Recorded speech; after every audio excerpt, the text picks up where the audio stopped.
Fala pessoal, seja bem-vindo a mais um Café com a Boa. Hoje eu estou aqui com o André, meu sócio, CFO da Boa Vista, e nós vamos bater um papo aí sobre o mercado, falar um pouco como foi o ano de 2024 e quais são as nossas expectativas para esse ano de 2025. André, mais uma vez, obrigado pela presença, seja bem-vindo e bora trocar uma ideia aí. Obrigado, Gilmar. Fala pessoal, sejam todos bem-vindos no canal com a Boa, o Café com a Boa. E estamos aqui nesse momento para bater um papo sobre o mercado, sobre o que vem nesse ano de 2025 e que esse papo seja muito produtivo e satisfatório para todos. Boa. Beleza. André, a gente tem aí para esse ano alguns cenários, né? Taxa de juros, inflação, a gente tem que dar uma olhada no mercado de trabalho também. Nessa última reunião que teve aí, o Banco Central subiu a taxa de juros em 1%, agora a gente está na faixa de 12,25% e já tarimbou ali que vai vir mais duas altas de 1%. Como que você enxerga aí esse cenário para 2025 e a gente trabalha aqui em parceria com o BTG? Quais são as expectativas de taxa de juros pro BTG, do BTG aí também? Vamos lá. É uma boa pergunta e eu arrisco a dizer que tudo que é falado é em cima de expectativa, é em cima de ideias que a gente tem hoje olhando um cenário futuro. E tudo se dá, eu acho que antes da gente falar desse ano que se inicia, a gente precisa olhar um pouquinho para trás o que aconteceu. Fazer uma retrospectiva. Fazer como se fosse uma retrospectiva. Por quê? Porque 2024 foi um ano de muita reflexão, de muitas coisas, muitos fatos que foram diferentes a cada dia. Foram momentos muito curtos que a gente passou por muitas coisas diferentes. Então, assim, nós passamos por eleição americana, nós passamos por Brasil subindo taxa de juros, todo o resto do mundo diminuindo taxa de juros. E essa última reunião do Copom, eles foram muito firmes, muito fortes, não só aumentando 1%, levando para 12,25%, mas cravando que teria mais duas altas de 1% cada uma. E por que se dá isso? Incerteza política, incerteza fiscal, dúvidas de que caminho, de que rumo que o Brasil está tomando. E quando há dúvidas, olhando um pouco o lado do Banco Central, ele tem a sua responsabilidade em controlar todas as incertezas. Principalmente em qual? Na parte de inflação. Então, o papel crucial acho que, do Banco Central, entre muitos, ele tem que conter a inflação. E no momento de incertezas, num cenário de incertezas que a gente tem no Brasil, muitas dúvidas, com gastos públicos muito altos. Isso traz não só a inflação, mas dúvidas aonde nós vamos com esses gastos públicos. Qual é a responsabilidade do governo perante as contas públicas? Então é aquele negócio, a gente até brinca aqui, né? A gente até comenta aqui em alguns momentos. Imagina você dentro da sua casa, sem nenhuma responsabilidade. Você tem um orçamento definido na sua casa, entre marido, esposa, as pessoas que trabalham na sua casa, dá um valor X de renda, porém os gastos são assim, cara, vamos gastar sem nenhum controle, sem nenhuma responsabilidade. Esse endividamento, em algum momento, a conta chega. Então, assim, este cenário traz muita preocupação, na preocupação e dúvida faz aumento de juros para conter a inflação e incerteza estressa juros, estressa câmbio, levou o câmbio às alturas, acima de 6, se eu não me engano, acho que não me recordo, numa outra data de câmbio acima de R$6, quase 6,10, juros a 14,25. A 12,25, desculpa, a 12,25. Já estamos contratados. Já contratados 14,25, que respondendo a sua pergunta, que é até um posicionamento do próprio BTG, que eles trabalham na banda entre 14,25% até 15%. E assim, a pergunta que eu fico me fazendo, será que nós vamos mesmo para os 14,25 a 15, será que esse cenário, nesses níveis de juro, ele me faz lembrar muito 2018, 2016, né? então assim, no qual eles querem conter as Existe- incertezas e a inflação nos juros. Sim, isso me preocupa muito. Tá? Então, assim, Existe um Dilma 2 no Lula 3. exatamente. É o que todos falam É. e o que falam a gente vê. É verdade. É. Então, assim, eu arrisco a dizer que o cenário de 2024 ele foi muito incerto, foi muito duvidoso, foi muito volátil para o mercado financeiro. Houve um crescimento já contratado do passado para o PIB. Eu acredito que esse crescimento ele não se estende para esse ano de 2025. A expectativa do banco é de 1,60. De 1,60. Pô, Com juros a 14,25. será Podendo ser o teto ou o piso, cara, assim, duvido muito. Né? Será que vem esse crescimento? Cara, assim, eu tenho muitas dúvidas em relação a Vai isso. ter que botar o agro para trabalhar muito. Aí. Exatamente. Então, o que eu fico particularmente pensativo, reflexivo cara, se a gente veio de 2024 com um crescimento de 3,30, a gente vinha bem posicionado perante ao mundo. Cara, o porquê que não houve um interesse dos nossos órgãos públicos de manter esse crescimento, de fazer o melhor para o país? Por que eles não buscam, né? Por que eles não olham para o Brasil? Então, assim, eu nem quero entrar no âmbito de discussão política, porque não é o caso desse bate-papo, mas são reflexões que eu, como investidor, como eu, CFO de uma instituição igual a Boa Vista, eu sócio da Boa Vista Investimentos, eu fico reflexivo. Por quê? Porque, cara, inflação alta não é bom para ninguém, juros altos não é bom para ninguém, câmbio alto acima de R$6 não é bom para ninguém, a indústria não investe no país, a gente não consegue crescer. Pelo contrário, as empresas estão saindo, né? Levando suas operações para fora. Exatamente. E assim, o cenário que nós vivenciamos em 2024 e que a gente pode viver esse ano, o que ele é? Na minha opinião, ele é o quê? As indústrias tiram o pé do acelerador, deixam de investir na própria a taxa empresa. de juros a 14,25 tem E assim, porquê. insano pensar nisso.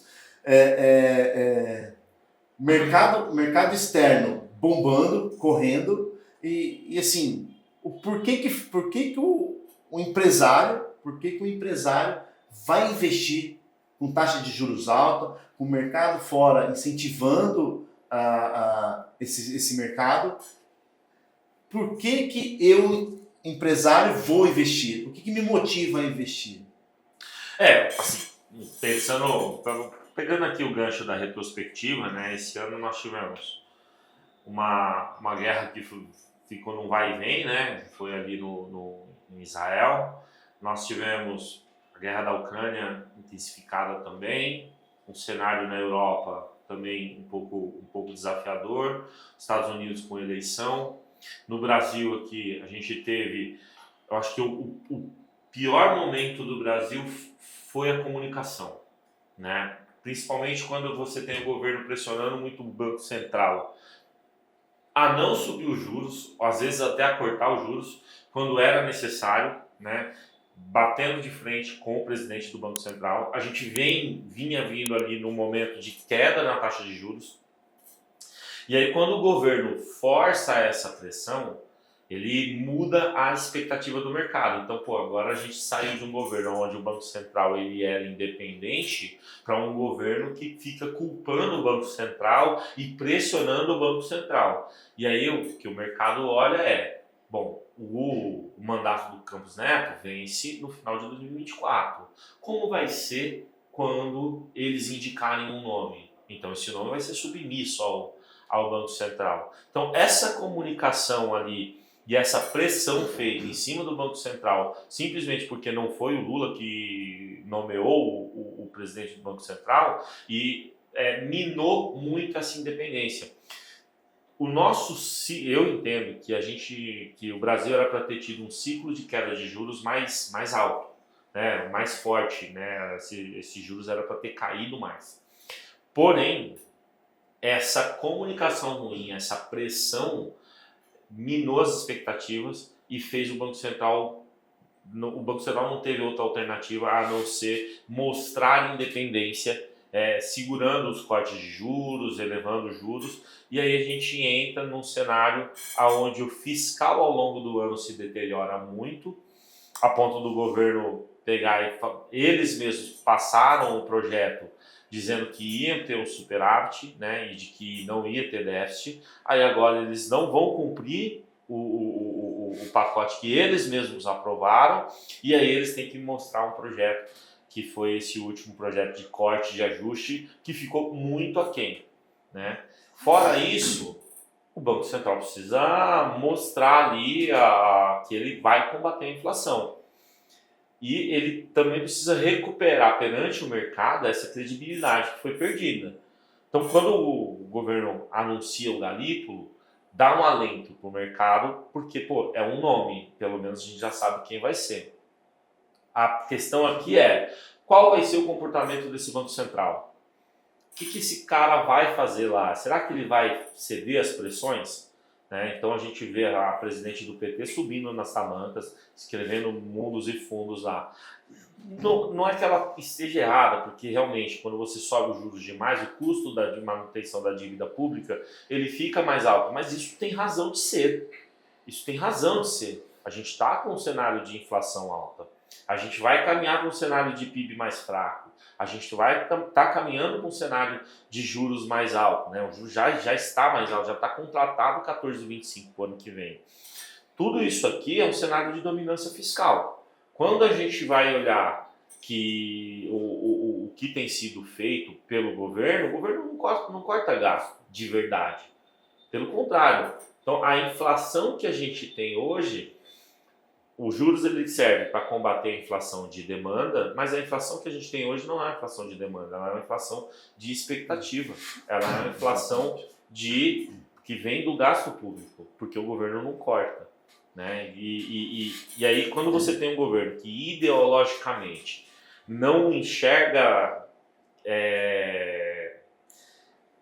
Não é benevolência, ele não enxerga com bons olhos o corte de despesa, pelo contrário, ele aumenta essas despesas. Fora assim, a comunicação muito ruim. Quando o Haddad anunciou que fez várias reuniões para anunciar o anúncio do anúncio e só depois veio fazer um anúncio completamente conturbado. Político? Não, político tem que ser porque são políticos, mas conturbado, uma comunicação assim truncada, com coisas misturadas. Por exemplo, o governo vai anunciar corte de gasto e anuncia junto um plano, um projeto para isentar o imposto de renda até R$5.000. Cara, o governo está perdendo receita, isso não é corte de gasto. Não é corte de gasto, o governo está perdendo receita ali. Né? Então, assim, misturando coisas. E aí, isso tudo perturba muito o mercado e gera a volatilidade que a gente viu. Quando a gente vê o Banco Central dando uma marretada de 1% e já dizendo que vem mais duas, o Banco Central está buscando recuperar essa credibilidade, comprar tempo ao longo do período para ver se arruma a casa e melhorar ali a sua comunicação. Principalmente a do Ministério da Fazenda com o mercado, né? E tentar dar esse tempo para que eles se ajustem. Então, o que eu não acredito, tá? Dado o viés do governo. Eu não acredito que o governo venha ali em algum momento para cortar a despesa ou fazer qualquer ajuste nesse sentido. Você sabe que você falando, fazendo essas pontuações, me chama a atenção esse ano é véspera de 25, antecede 26. E 26 é a eleição. Aí eu fico me perguntando, né? Uma provocação aqui para quem está nos assistindo. Qual a chance do governo cortar gastos um ano que antecede uma eleição? Assim, então esse comunicado, na minha opinião, às vezes do próprio Banco Central, já é para falar, cara, ou vocês voltem para o trilho, ou vocês vêm com responsabilidade, senão a gente vai ser firme mesmo, a gente vai ser firme e vai segurar mesmo. Então, por isso que eu mencionei bastante, né? Quando o cenário é incerto, a volatilidade ela permanece, ela sobressai. E assim, a gente tem visto, eu tenho lido bastante, tenho visto bastante opiniões de muita gente, né? Muita gente de mercado financeiro, muita gente fora do mercado financeiro, muitos analistas. A gente acaba lendo, vendo opiniões bem diversas. E fica naquele negócio, né? Um leva para um caminho, o outro leva para um determinado situação. E isso nos faz o quê? O que eu gosto de chamar a atenção é a gente precisa também fazer autorreflexão. Por quê? Porque eu não posso tomar um partido nem de um lado nem do outro para eu não correr o risco de errar demais. Por quê? Porque você mencionou aí que o governo também tinha anunciado lá atrás, no seu comunicado, que ele ia isentar o IR para até 5 mil. Isso. Calma aí que isso não é um anúncio, isso é um projeto. Um projeto, precisa ser aprovado, isso, mas foi anunciado. Isso. Aí a gente eu me pergunto o quê? A gente precisa fazer auto-reflexões o quê? Pô, se eu sou um trabalhador e ganho 5 mil reais, um cidadão comum, é claro que isso ia me fazer bem. Mas e no todo? E no macro? E na economia como um todo? O quanto ia funcionar? Será que não caberia a mim? É falar, porra, legal, governo, isso é bom, mas e o seu corte? E o de vocês? O que vocês estão cortando de vocês? Salário? E o super salário? Vamos ver isso também? Entendeu? Porra, eu não me importo em ser tributado. Mas e o seu? Era mesmo? Vamos rever o seu, vamos rever o super salário, vamos rever os benefícios, por que tanto ministério, porque, entendeu? Então são provocações que o cidadão ele precisava fazer. O brasileiro ele precisa fazer, ele tem que sair daquela caixinha, daquele mundinho que ele vive e buscar mais do governo, e buscar mais daquele deputado, daquele senador, daquele prefeito que ele votou. Porque ele votou acreditando em algo, com esperança em algo. Então, são reflexões que eu, dentro do mercado financeiro, eu acabo tendo um pouco mais acesso, porque converso com mais pessoas, começo a buscar mais informações, porque uma vez no mercado financeiro você acaba sendo investidor, ou no mercado de ações, ou no mercado de renda fixa. E este momento que a gente está passando, ele só beneficia quem? Da classe B e A. Ele não vai beneficiar a classe C. Uhum. Entendeu? Então, ou seja, tudo que acontece sempre é a população mais pobre que paga. A gente tem que olhar assim que um cenário de juros alto para combater uma inflação alta, ele vai bater diretamente no emprego, né? Então, assim, tá tudo ligado, não tem nada aqui que seja desconectado. Se o juros está muito alto é porque está combatendo uma inflação muito alta. Essa inflação ela tem duas fontes, ela tem expectativa e ela tem um mercado que é o consumo. Então, se as pessoas consomem mais, a inflação ela sobe, e essa é uma inflação boa, ela não é uma inflação ruim.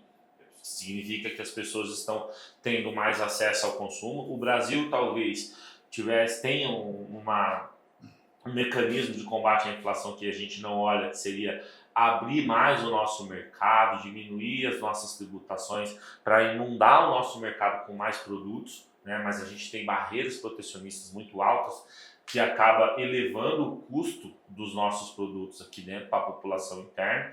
Então, vou fazer um exemplo simples. Para você comprar um carro no Brasil e um carro nos Estados Unidos, o carro aqui custa quase o dobro, mesmo em dólar. Você vai olhar para... Por quê? O carro lá custa, sei lá, $2.000, o que daria aqui no Brasil 12 mil reais. Esse mesmo carro de $2.000 aqui custaria mais ou menos 4, 5 mil dólares. Por quê? Porque quase que 100% do produto é tarifado. Então, assim, a gente tem um imposto sobre o nosso consumo que ele é muito alto, ele é impeditivo. Então, ele acaba também impedindo o acesso da população. Se você derrubasse essas barreiras, você inunda o mercado de produtos e tem ali um mecanismo de combater a inflação. quando as pessoas consomem não é ruim.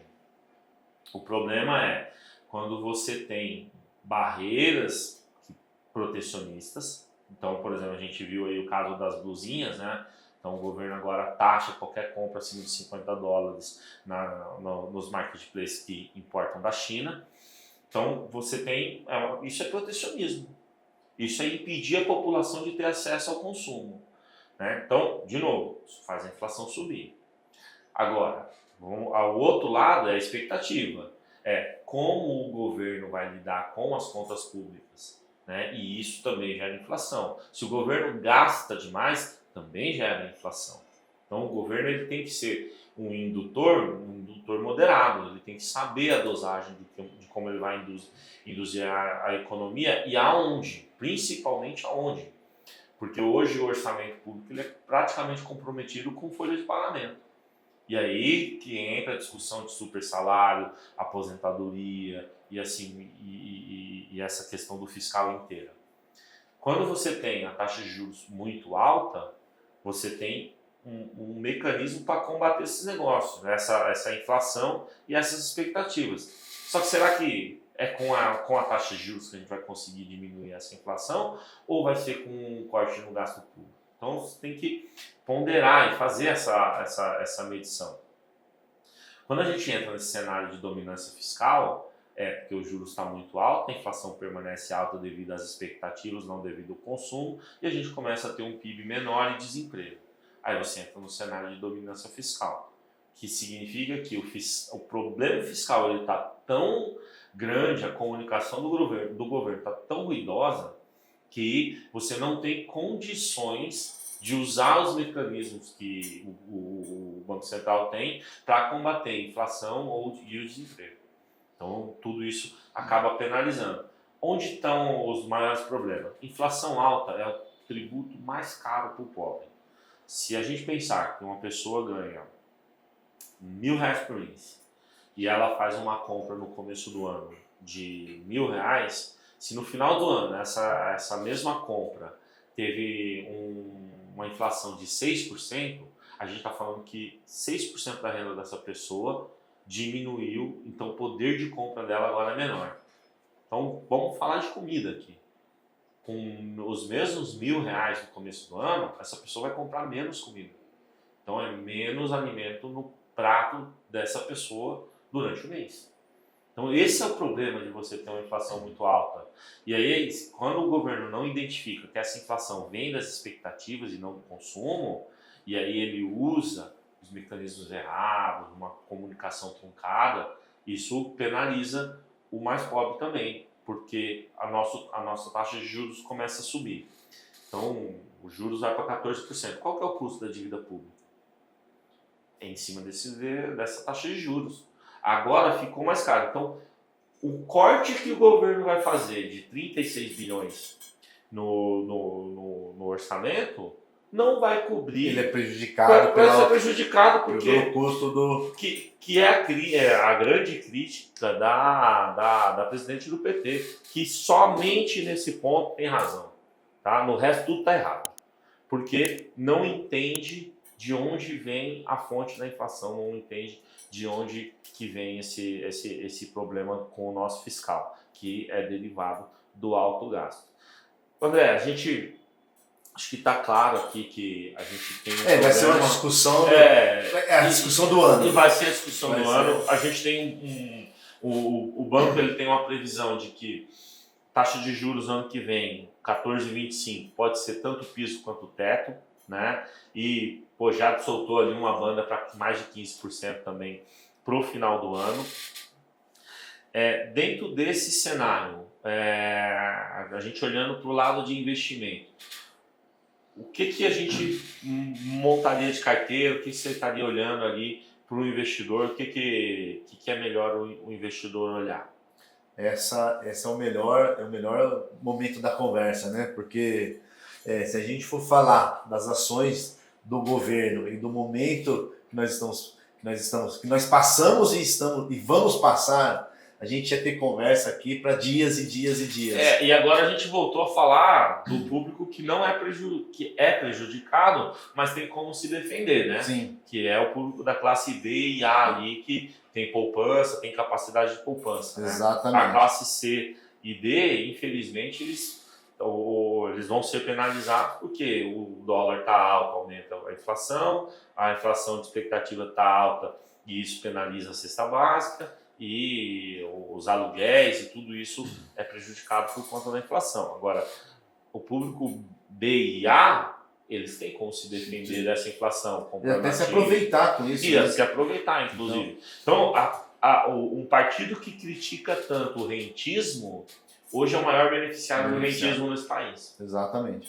E até entrando nesse assunto que você mencionou, você sabe que até nos momentos mais difíceis e de dores, eu acho que a gente tira aprendizados. E a classe C, a classe D, se assim a gente pode chamar, eles têm que aproveitar esse momento para começar a procurar mais informação, para buscar mais educação financeira, para entender um pouco mais da política, do mundo econômico, a macroeconomia, a microeconomia, para entender um pouco mais, para situações como essa, ele conseguir se aproveitar de alguma forma também. E isso é muito simples, como? Fazendo um ajuste nas contas dentro de casa, nas contas pessoais. Como? Gastando menos no cartão de crédito, gastando menos do que ganha, organizando as contas, será que tudo que eu gasto é necessário? E assim por diante. E olhando o cenário financeiro, na qual a gente está aqui dentro da Boa Vista, de investimentos, eu acho que tenho certeza que esse cenário é muito bom para aquela pessoa que já investe ou aquele que quer começar a investir. Por quê? Existe no mundo dos investimentos, antes de mais nada, a gente precisa identificar o perfil de cada pessoa, de cada investidor. Iniciando do perfil conservador, passando pelo moderado e chegando até o sofisticado. Isso quer dizer o quê? Por que eu mencionei esses 3 perfis? Porque para cada perfil existe uma estratégia de alocação. Olhando para o cenário de investimentos, para aquele cara, para aquela pessoa que tem medo, ou que não quer perder, ou que tem muito enraizado o conceito da poupança, ele é o perfil conservador. E o perfil conservador, a gente olha muito para uma renda fixa, que é a janela de oportunidade, assim, que neste momento não tem como não olhar. Por mais que a Boa Vista Investimentos ela tenha enraizado no mercado de ações, tem uma filosofia por trás, mas a gente não pode tampar os olhos para a renda fixa. E olhando a renda fixa hoje de curto prazo, pós-fixada. A gente tem que olhar um pós-fixada porque a gente surfa essa curva, essa onda de alta dos juros. Olhando um cenário de médio a longo prazo, cara, hoje a gente está tendo aí uma taxa aí, uma média de 15% ao ano. 16%. Então, se a gente prefixar, fazer uma pré-fixada, o que é isso? A gente já trava a rentabilidade, a gente já sabe o quanto a gente vai de ter de ganho lá no final, a gente fica travado por 2, 3, 4 anos e já é líquido e certo, vamos dizer assim. Então, eu fiz uma conta para um cliente esses dias que se ela aplicar 100 mil reais a uma taxa de 15% por 5 anos, ela iria resgatar quase 260 mil reais. Ou seja, mais do que dólar. Mais do que dólar. Então, assim, é o momento da renda fixa, é uma janela de oportunidade, não importa muito ou pouco dinheiro, não importa, mas o que importa é fazer a alocação para aquele perfil conservador. Para aquele perfil que é moderado, para aquela pessoa, qual que é a estratégia? Volta só um ponto, o que é o perfil conservador ali, que a gente tanto fala aqui? Qual que é a faixa de renda desse cara? Como que está organizada a vida financeira dele? Esse cara já tem um patrimônio? Qual é o patrimônio dele? O que ele pensa sobre esse patrimônio dele? O que você acha que é a etariedade, a idade desse cara? Como que você define ali que é esse... Porque eu sei que a gente faz aqui um filtro, né? Sim. Então, estou perguntando porque tá tocando a bola aqui, né? O perfil conservador, eu entendo que é aquela pessoa que que iniciou a sua jornada no trabalho, ele está em fase de construção de patrimônio para em algum momento ter uma renda guardada, no que ele possa se beneficiar dela de alguma forma. Então eu entendo assim que seja, pega aí uns de 35 a 45, a 40 anos, que é um cara que entrou com tudo no trabalho e ele está naquela fase, pô, vou trabalhar, vou guardar dinheiro, vou construir, vou conseguir minha casa, eu vou conseguir aquilo que eu tanto sonhei. Então esse é o perfil conservador. Ele não pode se dar o luxo de perder dinheiro. Ele vai fazer uma reserva de emergência, ele vai fazer uma reserva de oportunidade, ele vai construir um patrimônio para comprar uma casa. Realizações de curto prazo. Aquelas ações de curto prazo e aquela que não pode ter volatilidade nem risco. Volatilidade não, que não pode ter risco ou qualquer coisa do tipo. Então eu entendo que o perfil conservador é aquele cara assim, cara, eu tenho família, eu tenho filho, eu luto o dia inteiro, todos os dias, mês a mês, para ganhar o meu dinheiro. Assim, eu não quero perder. Assim, eu quero, antes de conhecer o mercado, eu quero ter essa certeza que se eu precisar do dinheiro, eu tenho onde pegar, onde acionar, e eu sei que ele está bem guardado. Então esse é um perfil conservador. E o perfil conservador não tem nada de errado nele, não tem, assim, muito pelo contrário, ele é um perfil diferente e ele é um perfil com, vamos dizer assim, com muito pé no chão, com muita responsabilidade, aquele perfil que está buscando conhecimento, está buscando educação financeira e está construindo o seu patrimônio, é justo. Então, assim, justo e certo. Então ele vai para uma renda fixa. Curto prazo, um pós-fixado, e um médio a longo prazo, aquele que pode pegar aquele dinheiro que ele guardou, ele pode ficar travado por 3, 4, 5 anos. Então, ou mais, né? Ou até mais. A gente tem títulos públicos aí, ou crédito privado, a IPCA mais 7, IPCA mais 8, igual eu vi. Exatamente. Pô, IPCA mais 8%. Assim, IPCA, 8% líquido na inflação. IPCA mais já é sensacional, né? Você pega uma taxa pré de 7, 8% a mais, só que por que eu falo de um pós ou um pré? Quando a gente, pós é curtinho, cara. Quando a gente entra para um IPCA a gente pode ter volatilidade na carteira, principalmente hoje que se fala muito de marcação ao mercado. Crédito privado, né? Exatamente. Então, assim, cara, é um arroz e feijão. Um pós para curto prazo, um pré-fixado para médio e longo prazo. Um pouquinho de volatilidade, você trava a sua rentabilidade, é tudo certo dentro da renda fixa, mas tem volatilidade por causa da marcação ao mercado. Aí você vai para o IPCA. No pré, inclusive, vai ter. Só que como você está olhando para comprar esse título e fazer o carrego dele, você vai olhar só para a taxa de carrego mesmo, você vai ficar aquele período. Você não quer ficar surfando, treinando curva, né? É diferente no IPCA que você vai ter, e um IPCA mais longo, você vai ter oportunidade de treinar a curva de juros. Né? Aí eu até colocaria esse IPCA mais num perfil moderado. O perfil moderado é aquele cara que já construiu o seu patrimônio, ou já está com uma boa reserva de emergência, já está consolidado no mercado de trabalho, já tem a sua renda, já organizou a sua vida financeira do lar. Então o perfil moderado é aquele que fala, cara, eu tenho muito zelo pelo meu dinheiro, pelo que eu construí, mas quero colocar um pezinho na água gelada. Então é aquele cara que ele pode ir para o IPCA+, ele pode olhar o mercado de ações, começar a olhar o mercado de ações, ele pode se dar o luxo de começar a olhar outros mercados. Então, cara, assim, olha, é um cara que a gente pode falar assim, pega aí 40, 50 anos, mais ou menos, 40, 45, 90% em renda fixa e 10% em renda variável. Esse é um perfil moderado, 80-20, 70-30, no máximo, muito mais do que isso.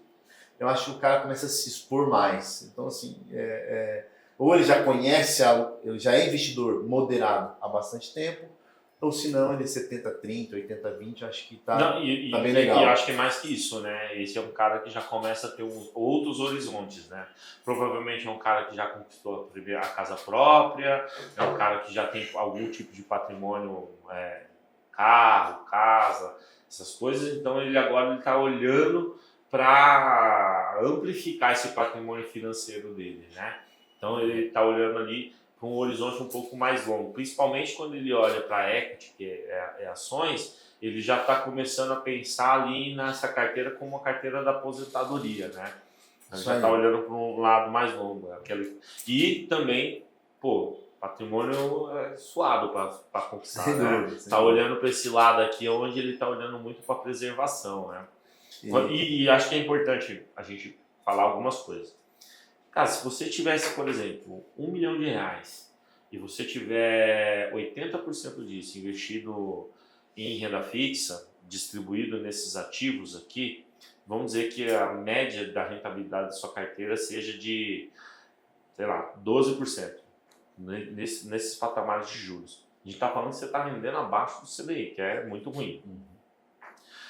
Num patrimônio de 800 mil, você estaria falando ali de mais de 80 mil reais por mês, mais de 90 mil reais por mês, por ano, de rentabilidade. Ou seja, se você tem 800 mil aplicado nesses ativos e 200 mil aplicado em ações,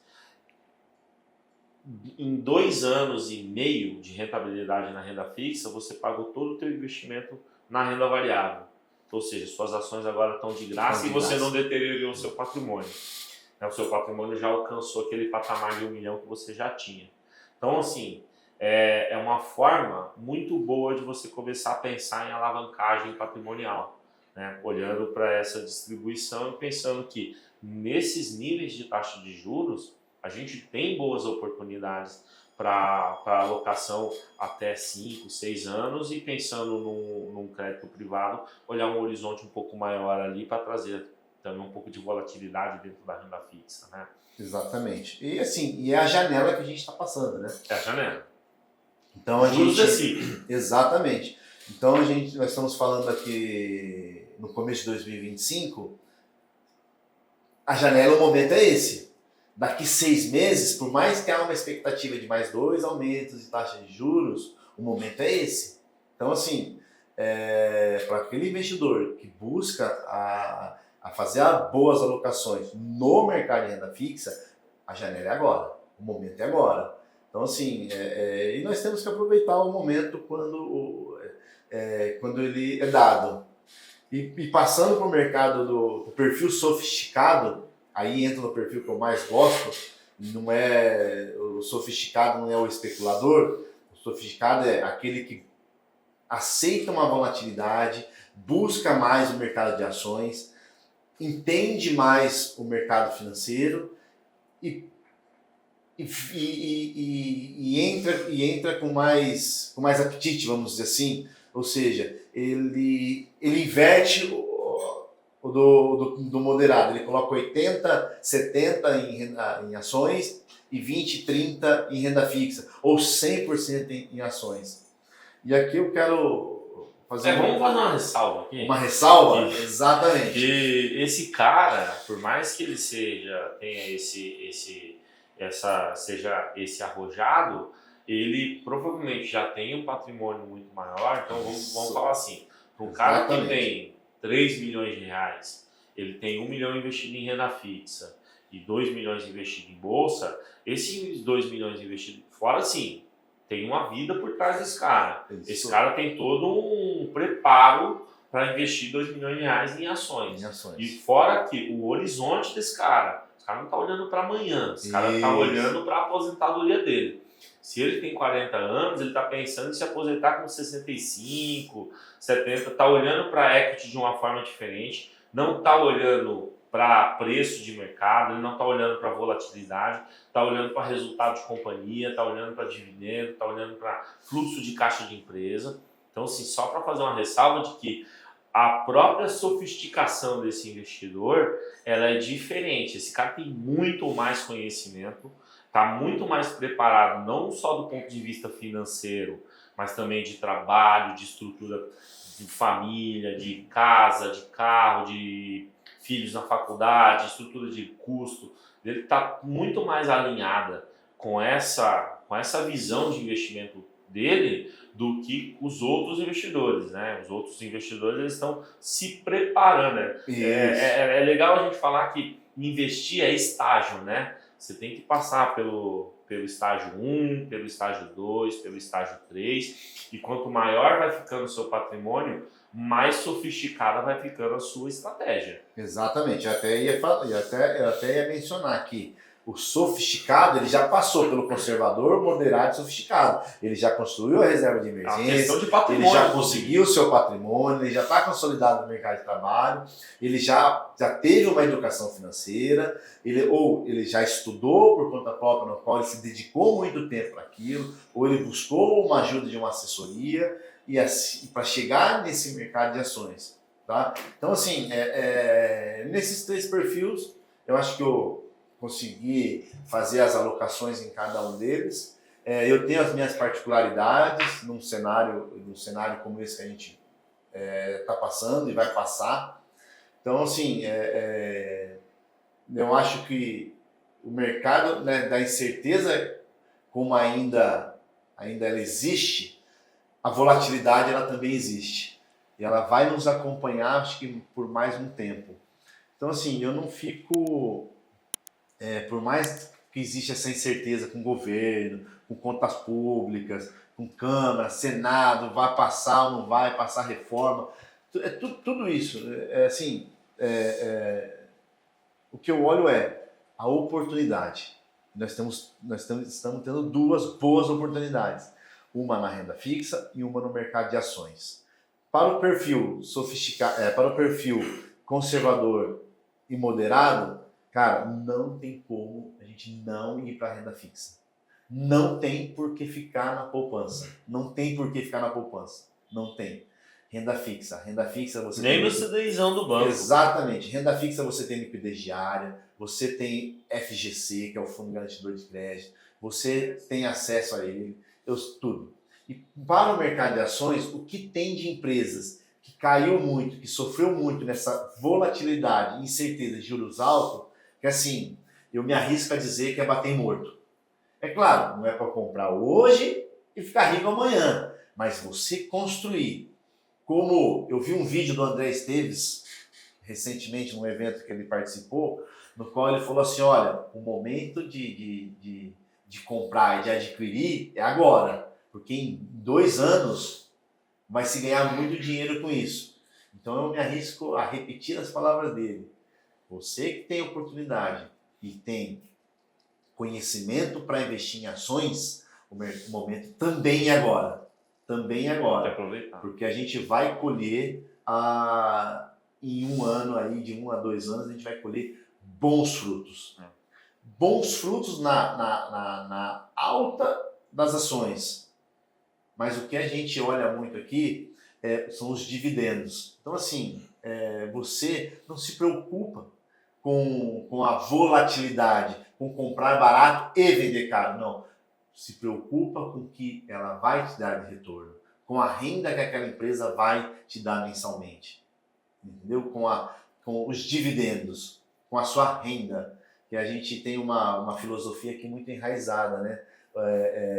O Barsi, ele falava muito, né? Ele fala muito que o patrimônio ele serve só para aumentar o nosso ego. É a métrica do ego. É a métrica do ego, mas quem paga as contas são fluxos de caixa.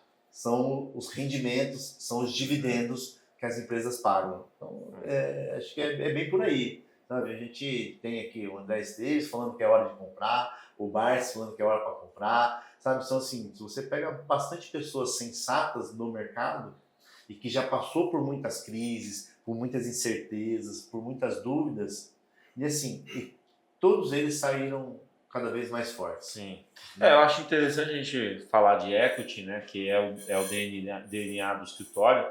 A gente olha muito para isso, com um viés muito focado em boas empresas que pagam dividendos, né, com um horizonte de prazo muito longo, né. Então a gente costuma até falar que o cliente, quando entra aqui na Boa Vista, ele tem que ser cliente nosso por pelo menos 20 anos para ele entender o que é o serviço do escritório, senão ele não vai colher os frutos desse serviço.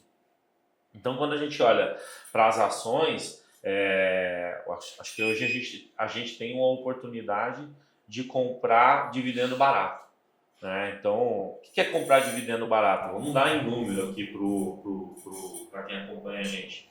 A sua empresa custa R$10. e ela paga R$ 1 de dividendo, e por conta da taxa de juros ela, que está subindo, essa empresa cai de R$ 10 para 5 e continua pagando mesmo R$ 1 de dividendo, antes ela pagava 10%, agora ela paga 20%. Né? Então, ou seja, se você pensar em anos, né, quanto tempo essa empresa devolve com os dividendos o dinheiro que você investiu nela? Antes era em 10 anos, agora passou a ser em 5. Então, em 5 anos, essa empresa vai te retornar em dividendos todo o dinheiro que você investiu nela. Então, a partir de 5 anos, o seu investimento nas ações foi de graça. Agora, vamos pensar no caso daquele investidor que tem lá os R$ 800 mil dele investido em renda fixa e 200 mil investido em ações. Se em 5 anos os dividendos dele, e se em 10 anos os dividendos dele voltariam os R$ 200 mil para ele, em 2 anos e meio a renda fixa teria pago o investimento que ele fez em ações. Ou seja, em 2 anos e meio, só com a rentabilidade da renda fixa, ele já estaria com as ações de graça. E a partir daqui, tudo que vier de dividendo é grátis para ele, né? Em termos de preço. Sim. Então, assim, a gente está falando que unir as duas coisas, unir os dois mundos, com o horizonte certo para cada grupo de investimento, porque eu acho que renda fixa a gente tem que olhar para o curtíssimo, para o curto e para o médio prazo. E ações a gente deve investir somente para o longo prazo. Então, acho que eu gosto muito na frase que a Lu tem, que quando ela fala que para ações vai o dinheiro da pinga, não do leite. O do leite você tem que investir em renda fixa, porque você pode vir a precisar desse dinheiro. Eu gosto muito de perguntar para os meus clientes o que vai acontecer com eles se acontecer uma pandemia no mundo de novo. O que vai acontecer com você se sua renda cair? Né? Então, assim, que é um cenário de estresse. E qual vai ser o seu comportamento? E na hora que o cara fala assim, não, eu tô tudo bem, tudo certo, mas eu quero investir em ações. Tá bom, mas qual vai ser o seu comportamento se as ações caírem 70%? Porque o dinheiro é seu e o risco é seu. Sim. Então você precisa saber e estar comprometido com aquilo que você está fazendo. Né? Então, daí a importância dos aportes regulares, daí a importância de você estar investindo em projeto que vai dar dividendo no futuro, conhecer as companhias que você está investindo, saber quem são as pessoas que dirigem essas companhias. Agora aqui na Boa Vista a gente tem um projeto de trazer os CEOs dessas empresas para conversar com a gente, para apresentar essas empresas para o nosso telespectador. Então a ideia é fazer com que esse cara conheça cada vez mais a empresa por trás do número frio da tela da cotação. Então, quando a gente olha para o equity, é dessa forma que a gente enxerga aqui. E isso exige um planejamento de longo prazo. Não é uma coisa que vai acontecer do dia para a noite. É muito legal você investir R$100 mil e ver que você recebeu lá R$6 mil de dividendo. É uma taxa de 6%. No próximo ano, isso tende a crescer e você vai acompanhando essa bola de neve virar e ir acontecendo. E aí você vai aportando ali cada vez mais e criando o seu patrimônio.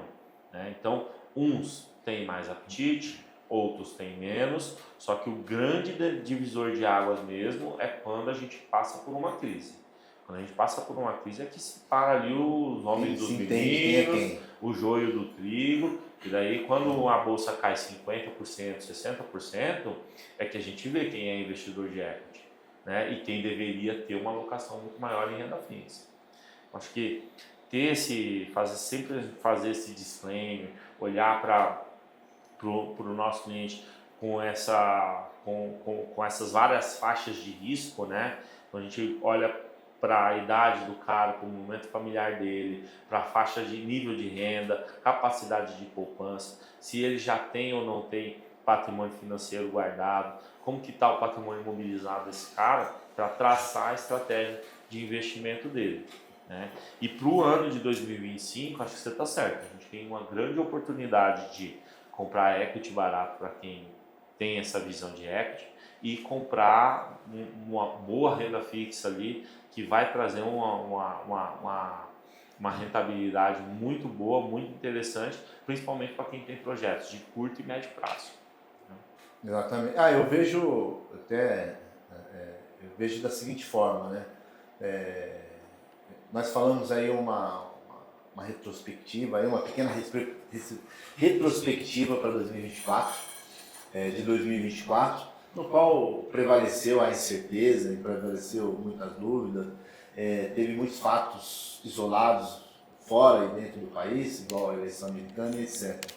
Esse ano de 2025, nós comentamos também que a volatilidade e a incerteza ela também acontece.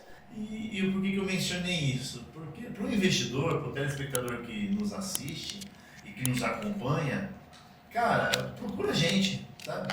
Procura um assessor, procura a Boa Vista, bate um papo, procura alguém para trocar uma ideia, porque a troca de experiência, a conversa, ela se soma, ela não se subtrai, ela ajuda. Então, assim, eu acho que, principalmente olhando o mercado financeiro, você conversar com um especialista, buscar as pessoas que estão inseridas no dia a dia, cara, ela assim, ela te impulsiona muito mais. Então, é igual aquele negócio, né, que eu brinco. Se você quer fazer uma dieta, você pode fazer uma dieta sozinho. Mas será que você vai ter o mesmo resultado que se for você buscar uma ajuda de nutricionista ou de um profissional? Então, assim, no mundo dos investimentos também é a mesma coisa.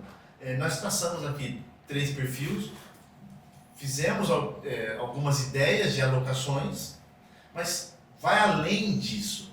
Ela não é só na renda fixa pós e pré, é só diversificar um pouquinho. Não, ela vai mais a fundo, ela tem o porquê do pós, qual a taxa do pós, qual a taxa da pré, qual o risco desses ativos, quem são, sabe? Então existe uma história por trás de cada assunto desse que a gente abordou.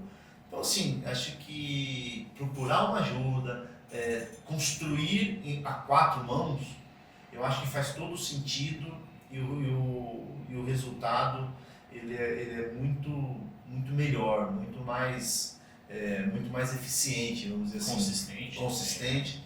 Então, porque a gente poderia falar aqui, eu poderia arriscar, será que o Lula ganha? Será que o PT ganha a eleição de 2026? Será que é a direita? Será que é a esquerda? É Bolsonaro? Eu não sei nem quem vai vir. A gente vai conversar sobre isso no final do ano. É sobre isso, porque assim, eu já vi algumas pessoas no final de ano de 2024 falando que uma casa fez uma pesquisa que não sei quem ia ganhar. Cara, mas são só suposições. Então, assim, não se prendam em suposições. Cara, busque um bom profissional, um profissional responsável, uma casa responsável. O time da Boa Vista ela é preparada para isso. Ela acompanha o mercado financeiro dia a dia. Eles vivem isso. Cara, busque um profissional que queira, de fato, ajudar o cliente. Ajudar você a investir o seu dinheiro de uma melhor forma. Porque esse ano de 2025 vai ser um ano inteiro navegando no oceano. E quanto mais pessoas preparadas estiver com você, mais tranquilo você vai passar para esse 2025. Eu não sei nem se eu já conduzi para o final ou não. Eu já estou meio que tom de levar para o final. Não, mas é porque assim, acho que o tema foi conduzido bem dessa forma mesmo. A gente já fez uma retrospectiva de 2024, estamos falando aqui do que é 2025, também já falamos aí da parte de alocação. Então acho que o recado é esse mesmo, de procurar um profissional, de olhar para os seus investimentos de maneira responsável, comprometida ali com a sua prosperidade. Acho que essa é uma forma muito, muito responsável de você alcançar ali os seus objetivos. André, te agradecer aí pela conversa, obrigado pelo tempo, obrigado aí pelas dicas, pelo aconselhamento, né? E ano que vem, mais aí no final do ano, a gente vai fazer mais alguns podcasts desses conversando ao longo do tempo, né? E para você que está acompanhando a gente, espero que tenha gostado. Uma última pergunta para você, André. Qual que vai ser a boa de 2025? Para mais informações, busque a Boa Vista Investimentos. Como eu disse, não tem uma boa, mas existem algumas boas oportunidades. Uma delas é a própria renda fixa. Assim, eu não posso fechar os olhos para uma taxa de renda fixa de 15%, 16%, 14% ou 14% líquida de imposto de renda. Eu não posso fechar os olhos. Sim, porque eu tenho clientes... Porque vai ter, né? Porque já tem. Então, assim, eu não posso fechar os olhos porque na Boa Vista Investimentos a gente tem clientes 100% conservadores. Então, o pessoal nos procura num perfil muito conservador. Então, assim, é com muita tranquilidade que a gente aloca na renda fixa. Então, assim, qual é uma boa? A renda fixa a 13%, 14%, 15%. Para o mercado de ações, a boa é procure um assessor aqui na Boa Vista Investimentos, bate um papo com ele, que eu tenho certeza que ele vai te colocar em boas ações, ele vai te mostrar o poder dos dividendos, o poder da renda mensal e vai te, sim, vai fazer toda a diferença na sua vida e na sua jornada. Pô, eu achei que você ia falar que a boa é a Boa Vista. Não, isso eu não preciso falar. Depois desse trocadilho infame a gente encerra. Obrigado, André. Não, mas agora, sabe qual que é a boa? A boa é curta o nosso canal, se inscreva, siga o nosso canal, nos siga nas redes sociais e contem com a gente. Essa é a boa. Depois desse trocadilho aí, a gente encerra por aqui. Espero que vocês tenham gostado e vamos aproveitar o ano de 2025, que vai ser um ano de bastante oportunidade. Até mais. Obrigado, André.